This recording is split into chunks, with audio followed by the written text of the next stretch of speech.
What a thrilling season for the Ducks. Not many people saw them going into the playoffs and taking round one, especially the way they finished the regular season. One thing I noticed as we were watching the game unfold, you continually mentioned pace, speed. We saw a lot of it. We knew that Anaheim could get up and down the ice. They've got the young legs. They've got the talented players. But you thought it was going to be a tough matchup because Edmonton usually is the faster team when they play against someone. And in this game and in this series, the younger legs won out. Anaheim was flat out faster off the rush. They were able to generate rush plays. They beat the Oilers time and again on to the offensive side of the puck and making plays. And they scored a couple goals like that, but it was more than that. It was just the relentless pressure that Anaheim was able to put on Edmonton with their speed. Speed coming two ways. One, the guys skate fast. They have a whole bunch of guys who can get up and down the ice. But the other part of it is they move the puck quickly. That's Joel Quenneville. That's his system. He enables and empowers players to play very aggressively on the offensive side of the puck. And when you have young players as talented as Anaheim does, you see the end result. They outskated the Edmonton Oilers. Sure did. They outrush-chanced the Edmonton Oilers. And they did it in the games that mattered most where you thought maybe they'll get passive, maybe they'll get defensive. It wasn't the case at all. They pushed it. They were the ones who carried the pace, opened things up, knowing that when the game gets fast, they're that much better than Edmonton in that regard, which is a great sign of the game going Anaheim's way, because when they're able to play that way, they're hard to beat. And the Ducks were the top goal-producing team in round one in either conference. I'm thinking about Jackson Lacombe, Cutter Gauthier, Leo Carlson. These guys were stepping up onto the big stage. How would they respond? Very, very well. You know when you go in a series and you're these players for Anaheim, you can mix Troy Terry in there as well. You're the top offensive players. You're the go-to guys. You're going up against Edmonton.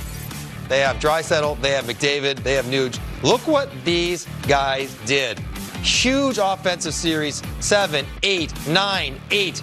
That's massive production through a 6-game series against a team, and also doing it while 5-on-5, not getting outscored on the defensive side of things. And I think it's such a testament to these players, because what we knew about Anaheim was that they had the talent. You heard Troy Terry after the game, talked about maturity. That we didn't know. We didn't know, and you watched them play in the series and during this regular season where there were moments where they looked like world beaters and moments looked like they didn't know how to play ever without the puck.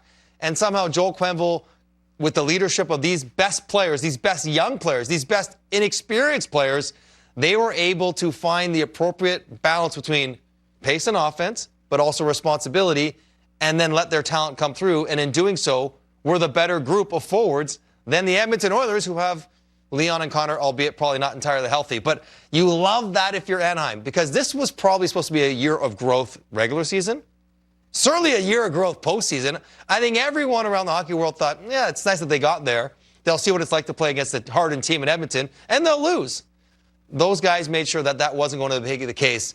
That is a bright, bright future with the core, but the core saying, future's now. We're not waiting till next year. We don't want to learn how to win by losing. We wanted to learn how to win by winning. And that's exactly what that group did in this series. Like the Flyers, they are ahead of schedule. Yes. This will pain Edmonton Oilers fans because it's a conversation we've had each spring. The goaltending, again, the numbers, Johnny, are simply unflattering.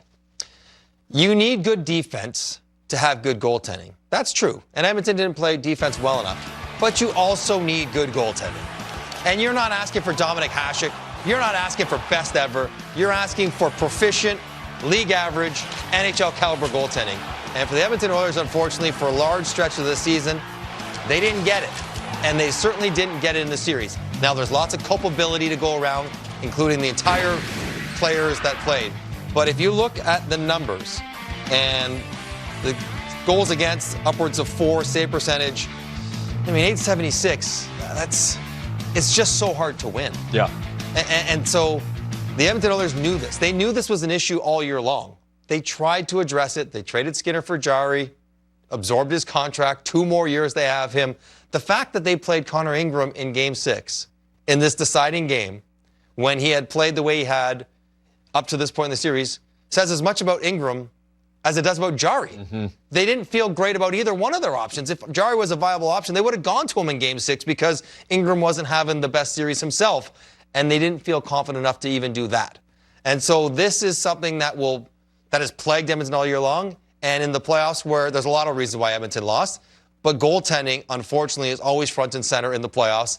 And the guys in Edmonton's crease just did not get the job done to the degree that they had to against a team that's good offensively, but they just were not up to it in this series.